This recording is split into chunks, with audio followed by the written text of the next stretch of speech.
Bueno, yo creo que el trabajo es algo que me persigue, o sea, tengo mi parte como independiente, pero yo creo que la experiencia de trabajar en una corporación, trabajar en CNN, quienes no saben, bueno, trabajé en CNN y suena como que, wow, trabajé en una Claro. corporación. Fue un tema que me llevó mucho tiempo, fue una oportunidad increíble, o sea, con lo bueno y lo malo. Y creo que ser parte de una corporación, tú te empiezas como a sentir, yo soy o no soy, yo soy esto o no soy esto. Entonces, fue una de las cosas como que me hizo un clic y yo dije, ¿sabes? El día que yo no tenga esto, que de hecho ya no lo tengo, ya no trabajo en CNN, ¿quién voy a ser? Creo que eso me hizo mucha pregunta y eso me hizo darme cuenta que los trabajos van y vienen. O sea, la gente no te recuerda por Freddy el ingeniero, la gente te recuerda es por Freddy, un chamo que es buena onda y la pasé bien con él, ¿me entiendes? O sea, a veces como que lo que hablábamos del ego, tú te pones demasiadas etiquetas y esas etiquetas, ¿qué es lo que realmente nombran? Hablan de etiquetas, no hablan sobre ti. Entonces yo creo que el haber trabajado en una corporación me hizo como que cuestionarme las cosas y me hizo decirme, ok, yo soy esto o no. Y realmente hoy en día que no lo tengo, me di cuenta que no soy CNN, que pasé por ahí, sí, estuvo chévere, fue una gran experiencia, pero no soy eso. Y no sería cualquier etiqueta que me pongan. O sea, no soy, no sé, ahora puedo ser server y no soy server tampoco. O sea, soy Francis, ¿me entiendes? Y voy bien con eso. Puedo hacer muchas cosas, puedo ser parte de muchas cosas, pero no soy eso. No es que no me gustó. Esto lo voy a confesar, porque yo nunca hablaba mucho de CNN. De hecho, a Ajá. mí siempre me decían, tienes que hacer demasiada publicidad porque trabajas ahí te puedes montar en otra cosa y tal. Y yo siempre decía que CNN trabajaba conmigo, no que yo trabajaba en CNN. O sea, Claro, porque claro, porque yo me quería desvincular, sobre todo porque cuando trabajas en una corporación grande tú tienes que seguir un guión y tienes que seguir muchos patrones de cosas que no tienen que ver contigo. O sea, a mucha gente le parecía espectacular que yo trabajara ahí y mucha gente me dijo cosas como que qué bolas trabajas ahí. es que Y yo literalmente, como, bueno, y también es una de las empresas más politizadas de los Estados Unidos. O sea, al final sí, es un medio de comunicación. Entonces, como que está súper involucrada en el marco político de Estados Unidos, que al final hoy en día está muy polarizado. Demasiado, diría yo. y era algo que yo no quería, o sea, porque de alguna manera habían cosas que me gustaban, como habían cosas con las que no estaba de acuerdo. Lo que sí era cool era cuando decía CNN, todo el mundo pensaba que yo estaba desocupada y que mi vida era de millonaria y contentísima, pues. No fue que no me gustó, ojo, sino yo siento esta oportunidad que a mí me llegó, a mí me costó mucho, o sea, trabajar en CNN para mí fue de verdad una oportunidad que yo me luché, o sea, no me regalaron, y cuando llegué ahí, yo le puse demasiadas expectativas a eso, ¿sabes? Cuando tú tienes una entrevista que tú dices, Mm. esta va a ser la mejor entrevista de mi vida, y cuando llegas a la entrevista, simplemente fue una entrevista y ya, y a mí yo creo que me pasó un poco eso con CNN, yo me lo luché mucho, yo no me lo podía creer, y cuando llegué ahí, sí, era un ambiente de trabajo chévere, pero no era todo lo que yo le había puesto. No quiere decir que no era cool. Esto no lo he contado, pero caí en el tema hasta de ser desagradecida. O sea, siento que ¿En no fui serio? tan agradecida con esa oportunidad.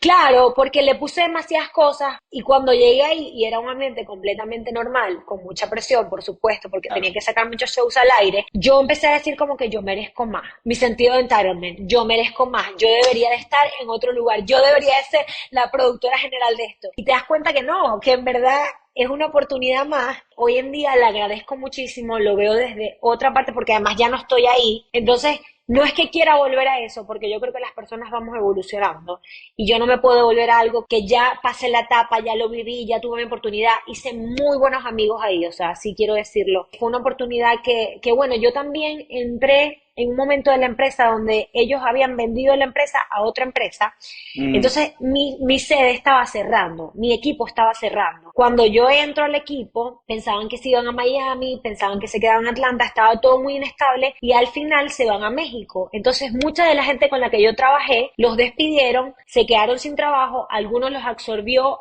Doméstico, que es CNN en inglés, yo estaba en CNN en español, y otros pues se quedaron sin trabajo y era gente que tenía 20 años ahí en la empresa. O sea, fue un momento como muy loco y yo por temas de papeles me tuve que ir también. Entonces fue una oportunidad como que bien singular, de la que yo hoy en día te puedo decir que aprendí mucho y estoy agradecida. O sea, siento que cuando estuve ahí no fui tan agradecida y siento que como que el tema tan polarizado de la política me afectó mucho y me hizo darme cuenta también de qué quiero hacer noticias, o sea, también estar como cuestionándote de me encanta hacer esto es lo que yo quiero hacer, pero hoy en día lo veo como un aprendizaje como cualquier otro trabajo, o sea, De repente y mañana estoy en Fox, no lo sé.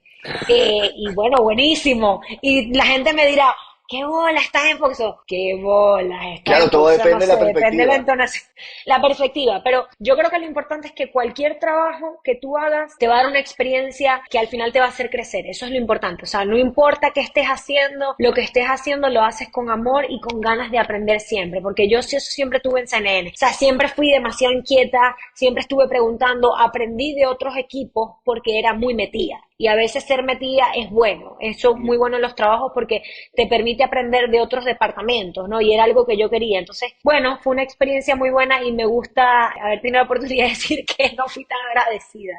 La gran...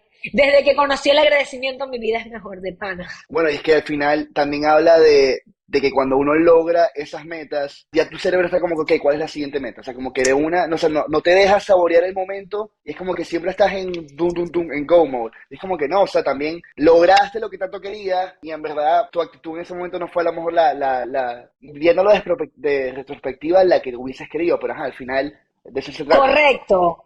Yo creo que es eso. Hay que saborearse más el proceso. O sea, Mm. hay que saborearse más, ¿sabes? Decir, yo esto me lo estoy sudando, porque es que a mí no me lo regalaron. Yo esto, mira, me lo sudé de a la A a la Z. Y digo, hay que disfrutarse un poquito más las cosas, más el proceso. O sea, siempre estamos como que buscando una nueva meta, ¿ok? Y en ese camino que tú estás haciendo, tienes que disfrutar un poco el proceso. Es lo más Claro. importante en realidad. Que llegas a la meta y después dices, no, ya me fastidié, quiero otra meta. Bueno, y que a veces llegas a la meta y como tú dices, no es lo que esperabas. O sea, llegas a la cima que querías llegar, es como que, ajá, al final uno siempre va a tener, la vida siempre es cambiante y es el delta, como tú dices, o sea, disfrutarse el camino porque de eso se trata la vida, definitivamente. Todo es mental. O sea, tu podcast me encanta mucho por el tema de que habla un poco de eso. O sea, la mentalidad yo creo que lo es todo. Desde que yo he tenido un poco más de perspectiva ante las cosas, me doy cuenta que lo que más te juega sucio es la mente. Yo con este trabajo yo lo quería demasiado, tal, era mi meta. Y llegué y solamente por cuestión de mente me caí. No sé si tiene sentido lo que estoy diciendo. No, te entiendo. ¿Y qué crees que te dio ese cambio de perspectiva así de repente que lo viste tan marcado? La terapia. Mira, la La terapia es terapia. una de las cosas que yo invito a la gente desde el podcast, desde el lugar que esté. Creo que cuestionarte y ser un poco humilde, ¿no? O sea, a veces uno cree que se las sabe todas y uno cree que nadie va a saber más que uno, que además que uno es víctima de lo que le está pasando y nadie te entiende. Y te empiezas un poco a darte cuenta que no eres víctima de las cosas. O sea, las cosas son circunstanciales. Además, todo pasa para algo más grande. Te empiezas a cuestionar y a ponerte en un lugar humilde y dices, sabes, no tengo la razón. O sea, está bien no tener la razón. Y te empiezas a cuestionar y en terapia me cuestioné muchas cosas y creo que di con el punto. Diste con el punto, eso toma que jode O tiempo. sea, con uno, o sea, ya va. Ojo, me ha tomado trabajo y cada vez que retomo, porque a ver, no solo es ir a terapia, o sea, yo creo que es un trabajo interno diario y Mm. constante, de no ponerte cómoda. O Y sea, no es, uno tiene que estar como incómodo. sí, y Y en esa incomodidad es que tú aprendes. yo creo que para darte más el punto a ti, es como que no es un trabajo lineal, o sea, no es todo el tiempo para arriba, ¿me entiendes? Hay muchas veces que estás subiendo y de repente viene un bajón, y para mí ha sido en esos bajones darte cuenta primero que estás en un hueco, porque hay veces que estás en un hueco y no te das ni cuenta de sencillamente como que tu mente sigue estando como quedando en círculos, pero darte cuenta rápidamente del hueco y comenzar como que a agarrar tus herramientas que has ido acumulando durante todo este tiempo para poder salir de esos huecos. Fred, pero es que la mayoría del tiempo, y ahí te agarro, va a ser una montaña rusa, o sea, casi nunca es plano. O sea, realmente lo plano, yo vi una entrevista que me encantaba, ¿no? Y es de Guillermo del Toro, que es un director de cine que me encanta. Y el tipo decía que el éxito es cuando uno va en un carro montado, ¿no? Y va a chocar. Y la gente ve el choque rapidísimo, pero el que va montado en el carro, o sea, ve la curva, ve todo lo que viene, vienen los carros en cámara lenta, el éxito y todas las cosas que tú quieres. Tú estás montado en el carro y normalmente en el carro hay otros carros que se te atraviesan, vas como en una onda de que de repente a veces es más rápido, tienes que meter freno. Y cuando te toca el choque, todo el mundo lo ve rapidísimo. Freddy logró no sé cuántos podcasts súper rápido. Qué rápido es Freddy, Dios mío. Freddy, tú estás teniendo demasiado éxito como ingeniero. Yo no sé ni cómo lo lograste. Qué suerte tienes tú. Y tú estás montado en ese carro y en ese carro no es lineal. O sea, el viaje Claro. es larguísimo.